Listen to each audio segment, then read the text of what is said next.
Hello everyone, कैसे हैं आप सब। तो यहाँ पर आप देख सकते हैं सारा घर कैसे फैला हुआ है और इसको मुझे समेटना है। मेरी हालांकि तबीयत बहुत ख़राब थी, अब फिर पूरा काम दिव्या ने किया था और उसने सबको टिफ़िन लगाया, मुझे भी खाना दे दिया था। दवाई खाने के चक्कर में उसने मुझे एक रोटी दी और बोली मम्मी आप दवाई खा लो, दवाई खा के उठ। तो दवाई खाने के बाद मेरे को थोड़ा सा रिलैक्स हो गया था, तो फिर मैंने कहा घर का काम तो अब मैं शुरू ही कर दूँ। इसलिए मैं इसमें ये देख रही थी कि इस कंबल को लेकर आई थी, इस लिहाफ को। ये वैसा वाला है, फाइबर वाला। तो फाइबर वाला क्या उसको कैसा बोलते हैं, नाम भूल रही हूँ मैं इस समय। तो वेलवेट वाला, तो वो मैं देख रही थी इसका कलर कैसा था, मैं भूल गई थी। तो फिर मैंने दवाई खाई थी, फिर मेरे को लग रहा था वो छत पे जाके अपना क्लास कर रही थी, पढ़ रही थी। तो मैंने कहा लाओ इतना काम तो सारा मैं ही समेट दूँ, अब वो कितना करेगी। तो पढ़ाई भी ख़राब होती है बच्चे की, तो इस चक्कर में मैं सारी बुक्स वगैरह सब सामान समेट रही थी, लगा रही थी। ये मेरा रोज़ का ही काम है और इससे स्पेशल क्या होता है, मेरा ही क्या है, हर मतलब हाउस वाइफ का यही काम होता है। इससे स्पेशल कोई कुछ नहीं करती। वही सामान फैलाना, वही सामान समेटना, रोज़ हम लोग यही तो करते ही क्या है। और बल्कि हमारा जीवन ही इसी तरीके का है कि हम रोज़ उसी काम को करते हैं, उसी काम को फिर दोबारा पलटते हैं। जैसे हम पैसा कमाते हैं फिर खर्च करते हैं, जब खर्च ही करना है तो कमाना क्यों, जब कमाना है तो खर्च ही क्यों करना।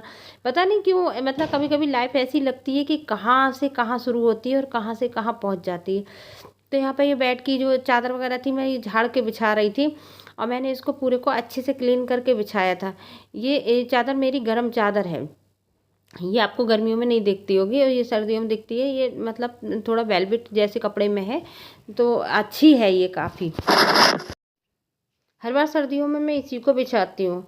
और सबसे बड़ा फ़ायदा सर्दियों में ऊनी चादर बिछाने का ये भी नज़र आता है कि आपकी चादर जल्दी ख़राब नहीं होती है। तो फिर अब मेरे से जल्दी काम नहीं हो रहा था, मैं थोड़ा धीरे धीरे ही कर रही थी, लेकिन मैंने फास्ट मोड लगाया हुआ है इसलिए काम थोड़ा जल्दी दिख रहा होगा आपको। पर मैं उसके ऊपर फिर मैंने ये कंबल भी बिछाया। ये मेरा कंबल काफ़ी सुंदर है, ये मैंने ऐसे ही दरवाजे पे बेचने वाला आ गया था तो मुझे बहुत पसंद आ गया था, तो मैंने ले लिया था। इसका कलर प्रिंट बहुत अच्छा लगता है और मैं मतलब इसको अक्सर बिछा देती हूँ बेड पर। हाँ, कभी कभी ऐसा होता है ना, बहुत दिन हो जाते तो मैं धूप वूप लगाने को हटा देती हूँ। पर मैं क्या करती हूँ, पहले बेड की चादर बिछाती हूँ, उसके ऊपर ही बिछाती हूँ, फिर दो दो कुशन रख लेती हूँ। पता नहीं क्या आदत पड़ गई है, कुशन ना लगाए रात को तो थोड़ा सा सिर नीचा नीचा सा लगता है। हालांकि तकिया नहीं लगाना चाहिए, ये स्वास्थ्य के लिए हानिकारक होता है, परंतु अब आदत बन चुकी है तो अब क्या कर सकते हैं।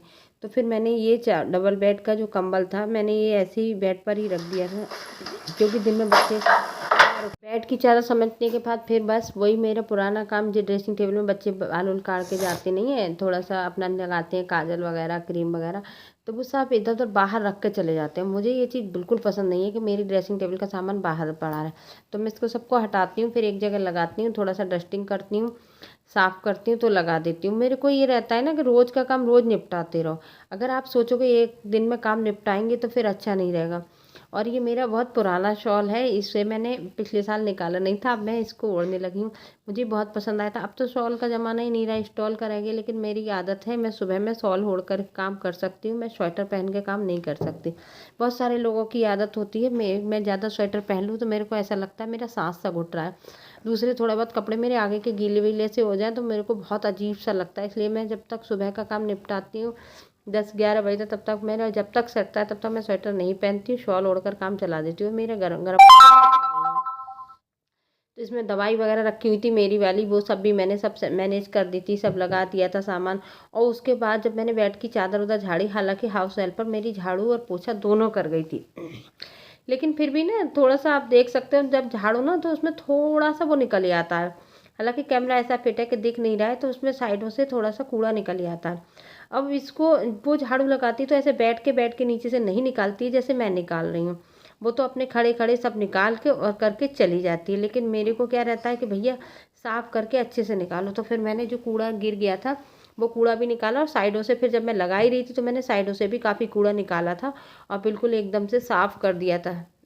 ये सब करने के बाद फिर मैं नहा कर आई और मेरे को सिर धुलना था। मेरा सिर काफ़ी दिनों से धुला नहीं था, मेरी तबीयत ख़राब और तबीयत के ठंड लग के बुखार आया था। इतनी तेज़ ठंड लगती है कि मतलब तनु ने 3-4 रजाइयाँ डाल दी थी तब मेरे को हो रही थी। और ये जो मेरा कोल्ड क्रीम आप देख रहे हैं, इसमें 2 डिब्बी हैं, एक हम ऊपर रखते हैं, एक ही छोटा सा। क्यों? जिसके घर में बच्चे होंगे वो तुरंत समझ गया होगा ये देख कर। पता है ईशू क्या करती है, कोल्ड क्रीम जब लगाती है, मेरे भी लगा देगी, तनु के भी लगा देगी, दिव्या के भी लगा देगी, इतनी सारी लगा देती है कि बिल्कुल समझ ही नहीं आता। इस चक्कर में हम क्रीम को थोड़ा ऊपर उठा कर रखते हैं। और यहाँ पर शाम का टाइम था, ईशू जा रही थी अपने पापा के साथ पुराने घर। वो तो रोज़ ही जाते हैं, मालिश वालिश करनी होती है, थोड़ा सा देखना होता है, तो वो तो रोज़ ही शाम को जाते हैं। 7 बजे तक कोचिंग पढ़ा कर नहीं बैठते। तो यहाँ पे तनु उसको तैयार कर रही थी। मैंने कहा इसको अच्छे से कपड़े पहना देना। ये जो जैकेट ईशू पहनी हुई है ना, ये मेरी मम्मी ने दिलवाई थी तनु को। और इसमें ये तनु की अब छोटी हो गई है, ईशू के फिट आती है। तो इस जैकेट को देखकर मेरे को बहुत याद आई। मेरी मम्मी इसको दिलवा के लाई थी, इसने वहाँ गई थी मम्मी के घर, तो उसने दिलवाई थी। तो वो उसको पूरा प्रॉपरली तैयार कर रही थी। ईशू की देखो अब बिल्कुल लगभग थोड़ी बहुत ही बड़ी है, उसके लगभग फिट आ रही है। उसके पापा भी तैयार हो गए थे और ईशू भी तैयार हो गई थी और दिखा रही थी देखो मेरे कैसे आ रही है। तो ये टोपी लगा रही थी। मैंने कहा बेटा ये मत लगाओ, एक ही लगा दो, इसी कैप से उसको बंद कर दो। और उसने उसको पहना दिया था। बहुत केयर करती है। यहाँ पे ये बोल रहे थे रसोई के सामान को आ गया।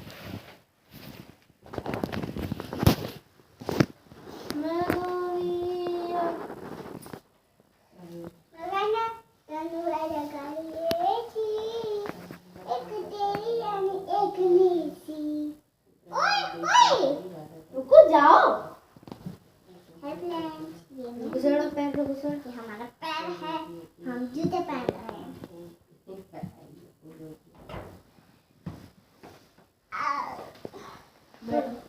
बैठो। और जूते वहां निकालना ना। कहाँ पे? दोस्तों जी भाई तनु आया। कितनी खूबसूरत है। विशु का देखा, यीशु का जो यीशु ने जमा करा है इसका पतन। वो वाला दूसरा वाला देखो, वो तेरे बहुत सुंदर सा आया है। जो यीशु का है थे देखा, इसी तो हमारी बहुत सुंदर है, सबसे सुंदर। इसी तो बिल्कुल पापा की कॉपी लगती है। जितने बेकार पापा लगते इतनी बेकार ईशू लगती है। मैं गोरी लगती हूँ। गोरी फोटो में मैं गोरी क्यों लग रही हूँ? काली लगती तो काली। अच्छा फोटो में देखो ना। अरे बिल्कुल गोरी हूँ एकदम। ये बाल बता रहे एकदम। अरे मुझे दो ना। इसको टच कीजिए। हाँ पे टच कीजिए सारे। तो ये तो देखो रख के जब में बहुत सारे फोटो होंगे, एक पन्नी करो उसमें फोटो निकालो। देखो तनु के पापा के फोटो है सारी। फिर जरूरत पड़ती है तो उसकी के फोटो नहीं मिलते जिसकी जरूरत पड़ती है।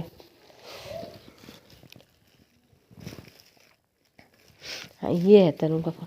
तनु एक जगह करो सारी फोटो एक पन्नी करके। देखना रुको इधर ला, मैं देखा ये मैं तनु आया इतनी खूबसूरत, जिसका एडमिशन कराया था इसका। ना तब एडमिशन के टाइम में था उसका सेकंड थर्ड आइडेंटिटी कार्ड। हाँ अभी बिल्कुल अलग हो गई ना मेरे चेहरे से। अब तुम बहुत बुरी लगती, पहले सुंदर लगती थी। पर बहुत सुंदर थी, बहुत बुरी लगती। आते पापा देखिए तनु देखिए। देखो वीडियो पे आते लेते हैं, ड्रामा कर रहे हैं ड्रामा। ये गाइस गाड़ी वाला आया है, कचरा जा रहा है। जाइए कचड़े। गाड़ी कचड़े से मिलाओ। कचड़े को गाड़ी से मिलाओ, ये बोलो। वो भी ले जाओ तनु, वो भी ले जाओ। भैया इसको भी ले जाओ, ये बहुत बढ़िया कचरा है। आपको तो सिर्फ बहुत बढ़िया में मिलेगा, आपको बहुत सारे पैसे मिलेंगे। इसको तो आप खा के ही ले जाओ। अरे म्यूजिक चैनल का नाम क्या है? सौम्या कुमारी ऑफिशियल। अच्छा। और इशू म्यूजिक टाइम। तो यहाँ पर कचरे वाला आया था, उससे मगज मार रही थी, हमारी इशू बात कर रही थी। अगर आपको मेरी वीडियो अच्छी लगती है तो मेरे चैनल को सब्सक्राइब कर देना, वीडियो को लाइक कर देना। अगली वीडियो मिले तब तक के लिए बाय बाय।